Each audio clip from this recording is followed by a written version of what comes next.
So I figured no time like the present was best. And I figure since we are all probably sitting here and setting lists of things we want to accomplish while we are staying hunkered down in our homes, one of the things I wanted to do was to follow a goal and a passion that I have had of starting a YouTube channel. And I wanted to start the channel because I wanted to be able to offer out the information that I know to be able to help others. And even if it's something you've already known or that you feel like it's irrelevant, maybe it'll just be a reminder for things. So at a time like this, I felt that the best thing I could do was to maybe come before you, and if you're feeling overwhelmed or have anxiety during this time, and it's not just the COVID and all of the pressure and the breaking news that is constantly on the screen. I mean, that in itself alone is enough. However, there's new families and parents and moms who are newly homeschooling or trying to figure out how to deal with their young ones at home. And I know that that must be very overwhelming.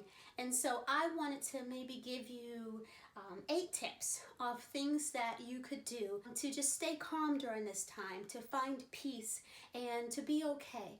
Because I'm worried about you. I'm worried about me, but I really have a heart for you, and to make sure that during this time that you're not feeling the anxiety that I know that so many are feeling. And maybe we can just help maybe lessen it, decrease it, try to help you find some peace and some sanity. So just the 8 ways I said I was going to give you.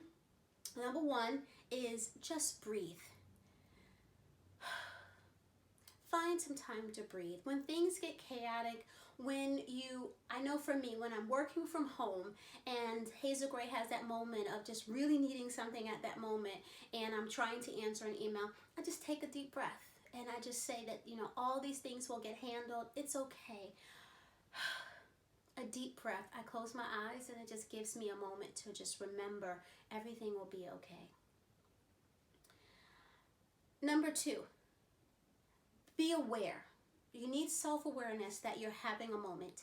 If you're having a moment and you're feeling anxiety, you're feeling overwhelmed, be conscious of that moment. Just take stock in it, and if you know that it's happening, then you're better able to handle the next moments and make the decision to what you're going to do next. Number 3, I would say, is to challenge your thoughts.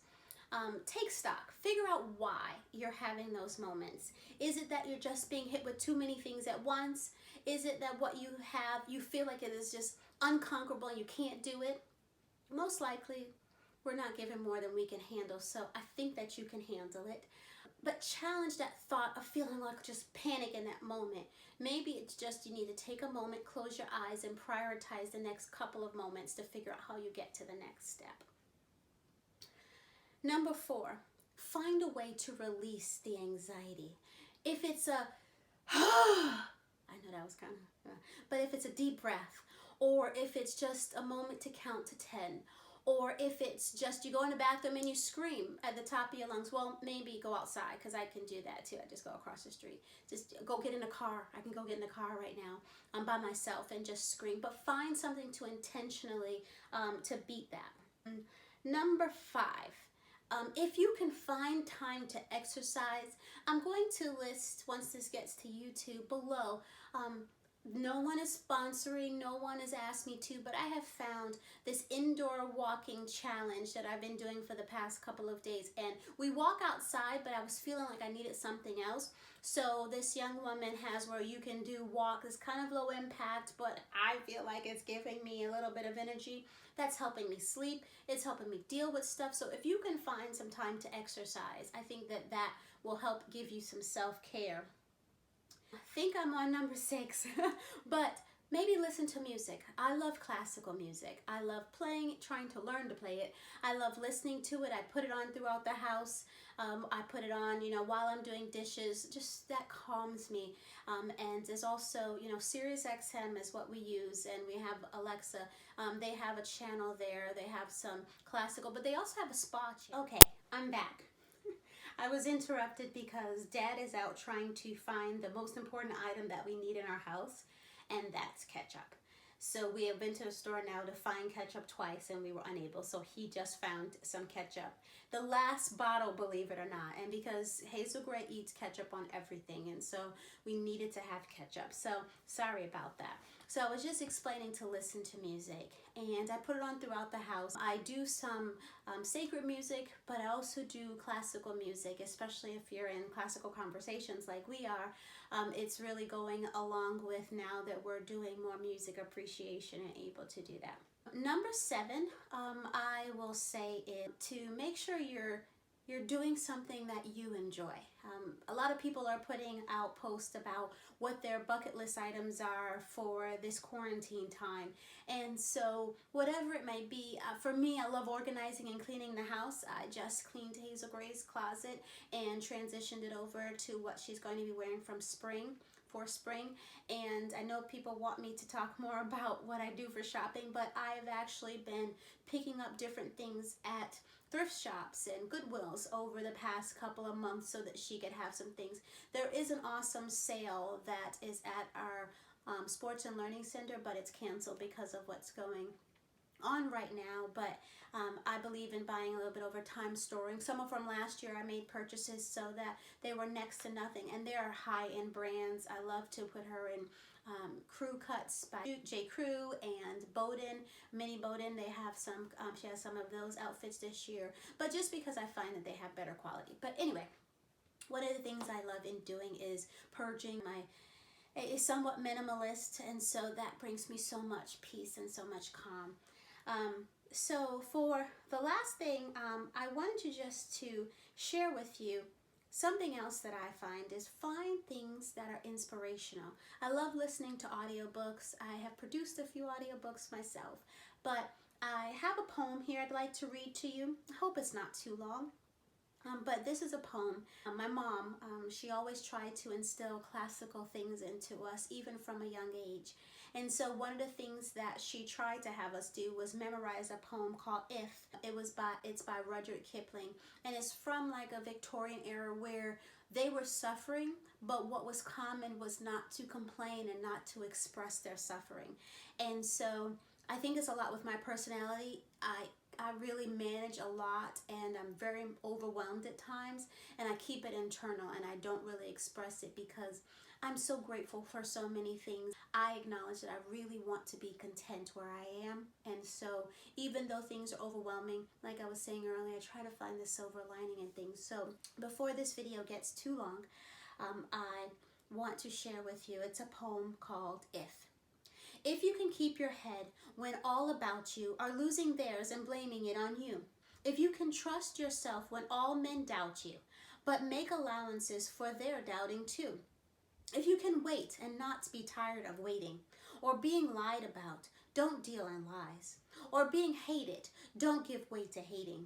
And yet don't look too good, nor talk too wise. If you can dream and not make dream your master. If you can think and not make thoughts your aim. If you can meet with triumph and disaster and treat those two impostors just the same. If you can bear to hear the truth you've spoken, twisted by knaves to make a trap for fools, or watch the things that gave your life to broken and stoop and build them up with worn out tools.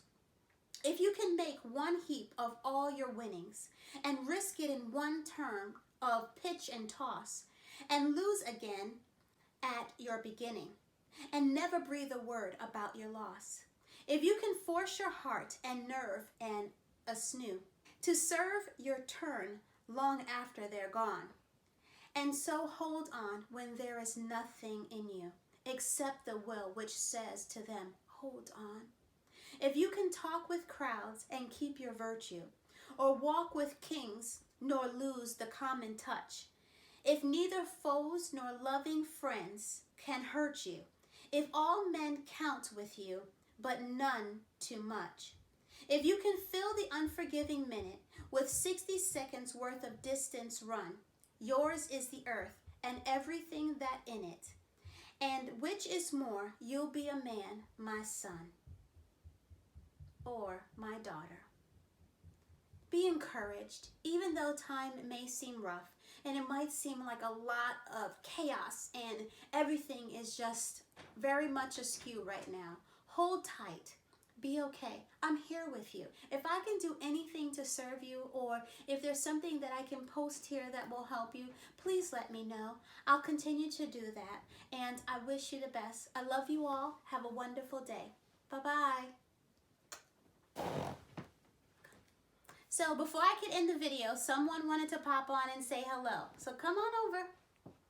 She's wearing green for St. Patrick's Day. We both are, actually. So what did you want to say? My mom is awesome. What else did you want to say? You said you wanted everybody to give a YouTube channel of her and a thumbs up. Oh, and subscribe if you find this interesting, and keep me accountable. Tell us all of us names. Oh, tell them your name? What's your name? Hazel Gray. You gotta keep your eyes open. What's your name? Hazel Gray. Okay, I'm Haisha. Thank you for watching. Bye-bye.